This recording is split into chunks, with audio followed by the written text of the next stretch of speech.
ang batang ito! Aray! Tama na Umalis po! ka dyan! Aray! Tama na po! Umayos ka sa katawan ng batang ito! Tama na! Huwag ka na! Umayos ka sa katawan ng batang ito! Aray! Ay. Tama na po! Tito! Layas! Aray! Layas! Ah! Layas ka! Ay, excuse me po! Bakit niyo po siya sinasaktan? Sino kayo? Bakit kayo bigla na lang basta papasok sa bahay ng ibang tao?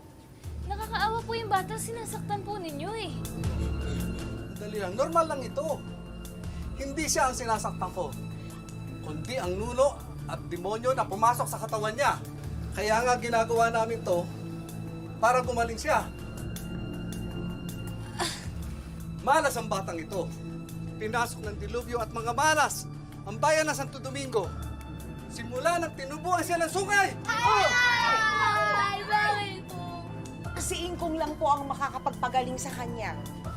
Eh, hindi naman po kasi nanuno yung anak ninyo. At hindi po siya tinubuan ng sungay. Sino ka? Para kontrahin itong ginagawa ko. Ako po si Dr. Annalyn. Mga doktor at nurse po kami. Kami po yung magkoconduct ng libreng gamutan po dun sa Barangay Health Center. Eh ano ngayon?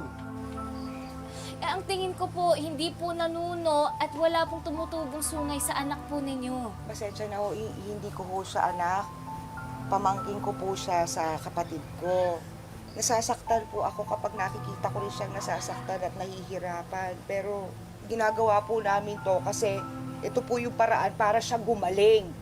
Ang tingin ko po kasi ang kailangan po natin gawin ay ang dalhin po siya sa ospital para talagang malaman po natin kung ano po ba talaga nangyayari sa kanya.